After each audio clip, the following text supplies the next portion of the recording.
dear students, my name is Vaishali and I am from Nahar Convent Higher Secondary School. इस video में हम verb के बारे में पढ़ेंगे। वर्ब मतलब होता है क्रिया। हम स्टार्ट करते हैं सेंटेंस से। कोई भी कंप्लीट सेंटेंस दो पार्ट से मिलकर बना होता है, ठीक है। पहली चीज तो आपको पता होना चाहिए सेंटेंस क्या होता है। सेंटेंस मतलब वो वाक्य जो आपको पूरा मतलब प्रोवाइड करवा रहा हो। अगर वो आपको हाफ मीनिंग दे रहा है तो फिर वो फ्रेज है, वो सेंटेंस नहीं है। सेंटेंस क्या होता है जो कि आपको पूरा मीनिंग प्रोवाइड करवाता है। अगर आप उस चीज को सुन रहे हो और आप उसके मीनिंग को ग्रैस्प कर पा रहे हो, मतलब कि वो एक कंप्लीट सेंटेंस है। तो कंप्लीट सेंटेंस टू पार्ट से बने होते हैं। एक होता है सब्जेक्ट और एक होता है प्रेडिकेट। ओके, एक पार्ट होता है सब्जेक्ट और दूसरा पार्ट होता है प्रेडिकेट। तो सब्जेक्ट तो हमें पता है कि क्या होता है, नाउन या प्रोनाउन या फिर किसी भी सेंटेंस में जो चीज एक्शन परफॉर्म करती है वो ही क्या होती है, सब्जेक्ट। पर जब हम प्रेडिकेट की बात करते हैं तो सेंटेंस में सब्जेक्ट को छोड़कर जितना भी रिमेनिंग पार्ट होता है सब प्रेडिकेट होता है।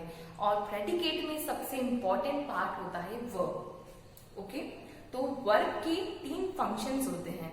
वर्ब सेंटेंस में काम क्या करता है, उसके थ्री फंक्शंस होते हैं। Sometimes it is used to tell actions. कभी कभी वर्ब का काम क्या होता है, एक्शन के बारे में बताना कि सेंटेंस के अंदर क्या काम परफॉर्म हो रहा है। सेकंड, अगर कुछ वर्ब्स होती हैं तो वो आपके नाउन को या मतलब जो भी आपका सब्जेक्ट है उसको प्रेडिकेट से सिर्फ ज्वाइन करने का काम करती है। वो कोई एक्शन के बारे में आपको नहीं बता रही होती, वो सिर्फ क्या कर रही होती है, सब्जेक्ट को जो नाउन या प्रोनाउन है उसको रिमेनिंग पार्ट से सिर्फ ज्वाइन कर रही होती है। और तीसरा फंक्शन होता है वर्ब का जो कि होती है हेल्पिंग वर्ब्स। हेल्पिंग वर्ब्स वो मेन वर्ब के साथ लगती है और जैसा कि हमने उसका नेम ही रख रखा है हेल्पिंग वर्ब, वो सिर्फ एक सेंटेंस का स्ट्रक्चर फॉर्म करने में हेल्प करती है। उसका पर्टिकुलरली कोई मीनिंग नहीं होता है, वो सिर्फ सेंटेंस का स्ट्रक्चर, सेंटेंस का जब हमको टाइम डिनोट करना हो टेंस में तब वो हमारी हेल्प करती है। तो ये तो हो गए वर्ब के फंक्शंस। अब हम बात करते हैं वर्ब के टाइप्स की। तो फर्स्ट हमने जो बोला था एक्शन वर्ब्स। एक्शन वर्ब्स क्या होती है, विच denotes any action in the sentence, जो कि सेंटेंस में किसी भी एक्शन को डिनोट करती है। सपोज अभी मैंने बोला आई एम टीचिंग यू, तो यहाँ पे जो टीच वर्ड था ये क्या डिनोट कर रहा है, ये मेरी एक्शन को डिनोट कर रहा है कि मैं आपको पढ़ा रही हूँ। यू आर वॉचिंग मी, तुम मुझे देख रहे हो, तो वॉच करना ये क्या हो गया, एक्शन वर्ब। तो एक्शन वर्ब क्लियर है कि क्या होता है, जो भी किसी एक्शन को डिनोट करता है। अब एक्शन वर्ब भी टू टाइप्स के होते हैं। एक्शन वर्ब्स कितने टाइप्स के होते हैं, टू टाइप्स के। एक होता है फिजिकल एक्शन और एक होता है मेंटल एक्शन। फिजिकल एक्शन हम उन एक्शंस को बोलते हैं which can be seen through our eyes, जिन्हें हम अपनी आंखों से देख सकते हैं। Okay, suppose I am walking, so you can see me that I am walking. अगर मैं वॉक करूँ तो आप इसे देख सकते हो। अगर कोई पर्सन क्राई कर रहा है, रो रहा है, तो आप उसे देख सकते हो। कोई सो रहा है तो आप उसे देख सकते हो। तो ये कौन सी वर्ब्स होती हैं, ये फिजिकल एक्शंस में आती है क्योंकि इन एक्शंस को आप अपनी आईज से देख सकते हो।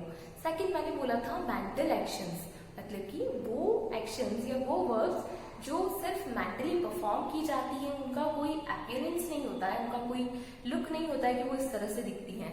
सपोज मैंने कहा I am thinking, I am dreaming, तो ये जो है ये आपकी मेंटल एक्शंस है। इसमें आपकी बॉडी कुछ परफॉर्म नहीं कर रही है, आप इसका कोई अपीयरेंस नहीं देख सकते हो। ओके, सेकेंड बात करते हैं, ये हमने जो टाइप्स देखे थे ये एक्शन वर्ब्स के थे। सेकेंड होती है लिंकिंग वर्ब्स। लिंकिंग वर्ब्स को हम बिंग वर्ब्स भी बोलते हैं। तो इनके भी हमको नेम से समझ में आ रहा है कि लिंकिंग वर्ब्स क्या होती है। ये सेंटेंस में एक पार्ट को मतलब कि सब्जेक्ट को बाकी के पार्ट से लिंक करने का काम करती है। इनका काम किसी एक्शन को डिनोट करना नहीं होता है। हमने जो वर्ब के फंक्शंस में पढ़ा तो ये क्या काम करती हैं, ये सब्जेक्ट को प्रेडिकेट से ज्वाइन करने का काम करती हैं। She is a girl, she is a girl, she seems happy, ये वो मतलब वो एक लड़की है और वो खुश दिखाई दे रही है। तो यहाँ पे इज और सिंस जो आया है ये क्या है, हमारे लिंकिंग वर्ब है क्योंकि ये किसी एक्शन को डिनोट नहीं कर रहे हैं। हर सेंटेंस में वर्ब बहुत इंपॉर्टेंट रोल प्ले करता है, तो हमको वर्ब को समझना बहुत जरूरी था। वर्ब के और टाइप्स होते हैं, transitive verb, intransitive verb, auxiliary verbs, जब हम हेल्पिंग वर्ब्स पढ़ते हैं तो मॉडल वर्ब्स, इनके बारे में हम और डिस्कस करेंगे। ये पूरा एक वर्ब के बारे में बेसिक वीडियो था। बाकी की और कैटेगरीज हम आने वाली वीडियोस में देखेंगे। Thank you.